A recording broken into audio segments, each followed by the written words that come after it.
بسم الله الرحمن الرحيم وهو حصول صورة الشيء في العقل إشارة إلى تعريف مطلق التصور دون التصور فقط، لأنه لما ذكر التصور فقد ذكر أمرين، أحدهما التصور المطلق لأن المقيد إذا كان مذكورا كان المطلق مذكورا بالضرورة، وثانيهما التصور فقط أي الذي هو التصور الساذج، فذلك الضمير إما أن يعود إلى مطلق التصور أو إلى التصور فقط، ولا جائز أن يعود إلى التصور فقط لصدق حصول صورة الشيء في العقل على التصور الذي معه حكم، فلو كان تعريفا للتصور فقط لم يكن مانعا لدخول غيره فيه، فتعين أن يعود الضمير إلى مطلق التصور دون التصور فقط، فيكون حصول صورة الشيء في العقل تعريفا له، وإنما عرف مطلق التصور دون التصور فقط مع أن المقام يقتضي تعريفه تنبيها على أن التصور كما يطلق فيما هو المشهور على ما يقابل التصديق عن التصور الساذج كذلك يطلق على ما يرادف العلم ويعم التصديق وهو مطلق التصور۔ عزیز طلبہ، السلام علیکم ورحمۃ اللہ وبرکاتہ۔ ہمارا آج کا سبق جاری ہے، عبارت خوانی ہو چکی۔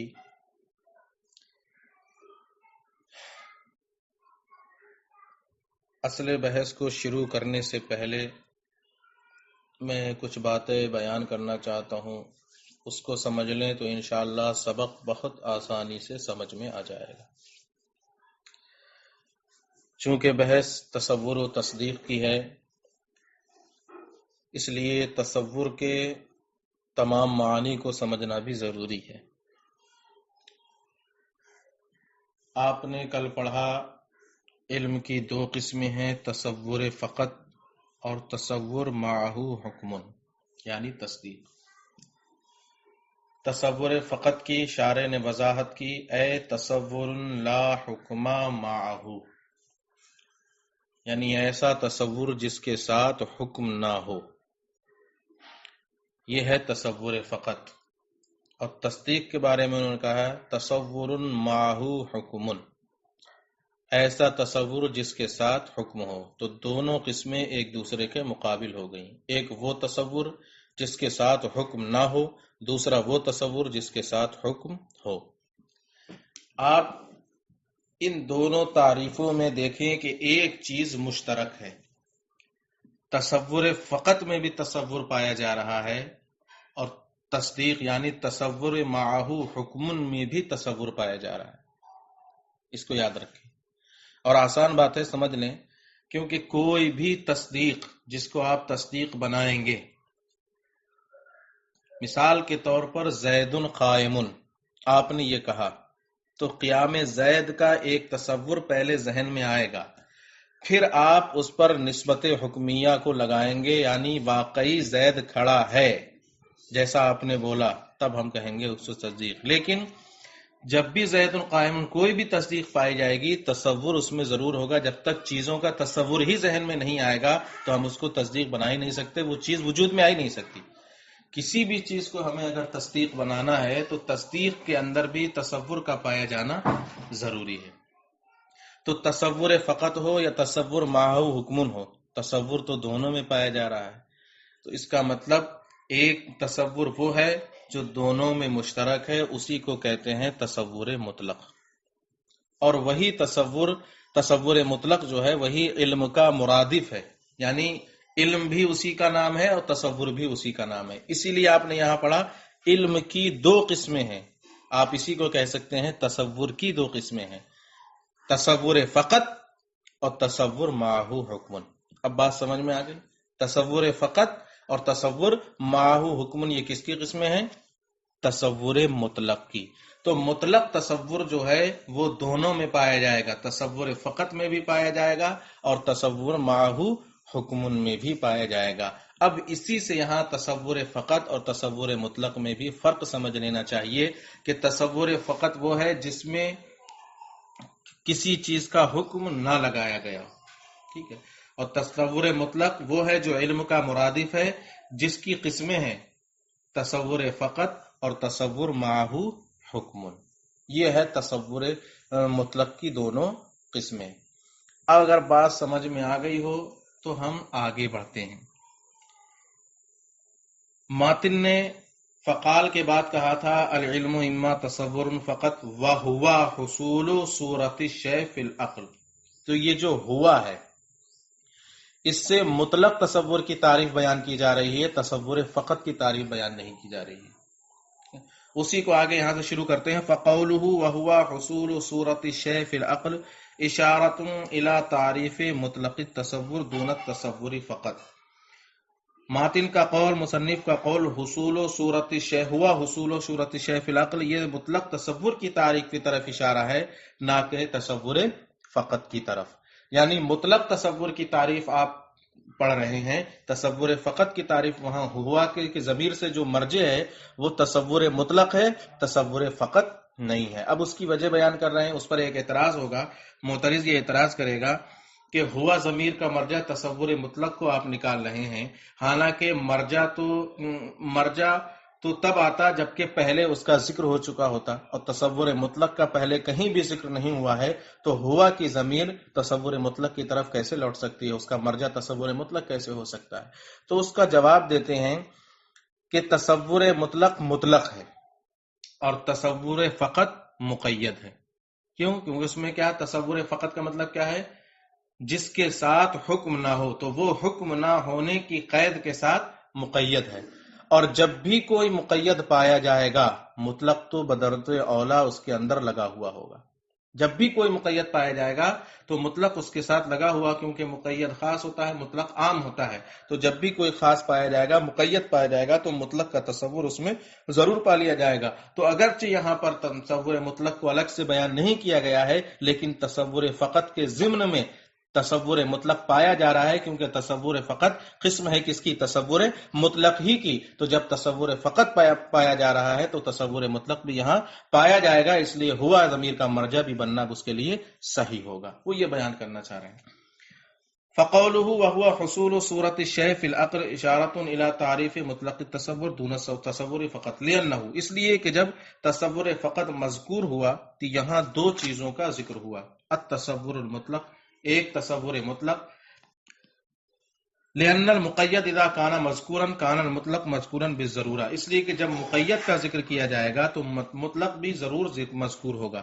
اور دوسرا ہے تصور فقط، یعنی تصور سادہ تصور، الذی هو التصور الساذج، جو کہ تصور ساذج ہوتا ہے. تو تصور فقط کے ضمن میں یہاں تصور مطلق پایا جا رہا ہے، اس لیے ہوا ضمیر کا مرجع بھی صحیح ہوگا، بننا صحیح ہوگا. اور یہ تعریف تصور فقط کی نہیں ہے بلکہ تصور مطلق کی ہے.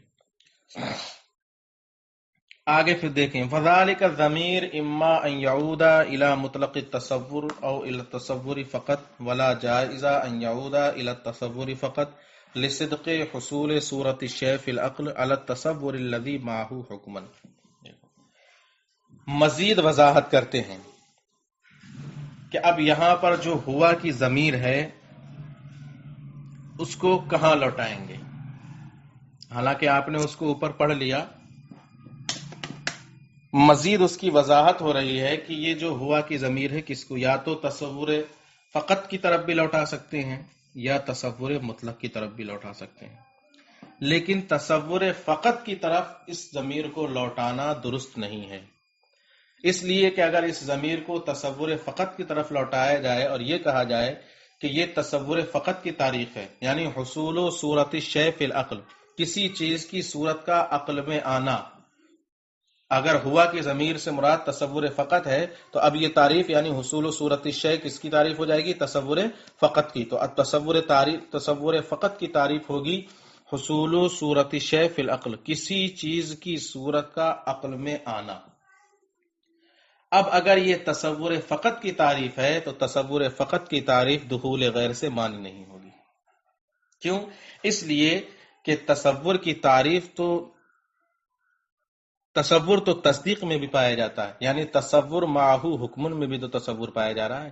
تو اب اگر اس تصور کو تصور فقط کی تعریف مان لیں تو تصور فقط کی تعریف میں تصدیق بھی داخل ہو جائے گی اور تعریف دخول غیر سے مانے نہیں رہے گی. کیوں؟ کیونکہ تصور اس میں بھی پایا جاتا ہے، تصور فقط میں بھی پایا جا رہا ہے، اور تصور معہو حکمن یعنی تصدیق میں بھی پایا جا رہا ہے. اب اگر حصول و صورت الشیء فی العقل کو تصور فقط کی تعریف مانا جائے تو ایسی صورت میں تصدیق کی تعریف بھی تصور فقط میں داخل ہو جائے گی، کیونکہ تصور وہاں بھی پایا جاتا ہے. تو تصور فقط کی تعریف مان لینے کی وجہ سے یہ خرابی لازم آ رہی ہے کہ تصدیق بھی تصور فقط کی تعریف میں داخل ہو جا رہی ہے. لیکن اگر اس کو تصور مطلق کی تعریف مانے تب ایسی کوئی خرابی لازم نہیں آئے گی، کیونکہ تصور مطلق کی یہ دونوں قسمیں ہیں. تصور فقط بھی تصور مطلق کی قسم ہے اور تصور معہو حکمن بھی تصور مطلق کی قسم ہے. تو یہ دونوں تو اس کی قسم ہے، اور یہ دونوں میں تصور مطلق پایا جا سکتا ہے اور پایا جانا ضروری ہوگا. لہذا اس صورت میں یہ خرابی لازم نہیں آئے گی، اور تعریف دخول غیر سے مانے ہونے والا جو اعتراض ہو رہا ہے وہ تصور فقط پر رہے گا، تصور مطلق پر نہیں رہے گا. تو اب یہ ضمیر یا تو مطلق تصور کی طرف لوٹے گی یا تصور فقط کی طرف. ولا جائز ان يعود الى التصور فقط، لیکن تصور فقط کی طرف اس ضمیر کا لوٹنا ممکن ہی نہیں، جائز نہیں. کیوں؟ لصدق حصول صورت الشیء فی العقل علی التصور الذی معه حکم، کیونکہ حصول صورت الشیء فی العقل کا جو معنی ہے یہ تو تصور معه حکم پر بھی صادق آتا ہے، یعنی تصدیق پر بھی صادق آتا ہے. وہاں بھی تو ایک چیز کا تصور اس چیز کی صورت عقل میں آتی ہے، کیونکہ حصول صورت الشیء کا معنی تصدیق پر بھی صادق آتا ہے. فلو کان تعریفا للتصور فقط، تو اگر حصول صورت الشیء فی العقل یہ تصور فقط کی تعریف مان لی جائے، لم یکن مانعا لدخول غیرہ فیہ، تو یہ تعریف دخول غیر سے مانے نہیں ہوگی، یعنی اب تصدیق بھی تصور فقط کی تعریف میں داخل ہو جائے گی. کیوں؟ کیونکہ حصول صورت الشیء فی العقل تصدیق میں بھی پایا جا رہا ہے، اور یہ معنی جب اس میں بھی پایا جائے گا تو تصدیق بھی تصور میں داخل ہو جائے گی. فتعینہ، تو یہ متعین ہو گیا، ان یعود الضمیر الی مطلق التصور دون التصور فقط، یہ ضمیر مطلق تصور کی طرف لوٹے گی نہ کہ تصور فقط کی طرف. فیکون حصول صورت الشیء فی العقل تعریفا لہ، تو اب حصول صورت الشیء فی العقل مطلق تصور کی تعریف ہے، تصور فقط کی تعریف نہیں ہے. اور جب یہ مطلق تصور کی تعریف ہے تو مطلق تصور فقط میں بھی پایا جاتا ہے، اور تصور معہو حکمن میں بھی پایا جاتا ہے. اب کسی طرح کی کوئی خرابی لازم نہیں آئے گی. وَإِنَّمَا عَرَّفَ مُطْلَقَ التَّصَوُّرِ دُونَ التَّصَوُّرِ فَقَطْ مَعَ أَنَّ الْمَقَامَ يَقْتَضِي تَعْرِيفَهُ تَنْبِيهًا عَلَى أَنَّ التَّصَوُّرَ كَمَا يُطْلَقُ فِيمَا هُوَ الْمَشْهُورُ عَلَى مَا يُقَابِلُ التَّصْدِيقِ عَنِ التَّصَوُّرِ السَّاذِجِ كَذَلِكَ يُطْلَقُ عَلَى مَا يُرَادِفُ الْعِلْمَ وَيَعُمُّ التَّصْدِيقَ. ایک اعتراض اور اس کا جواب.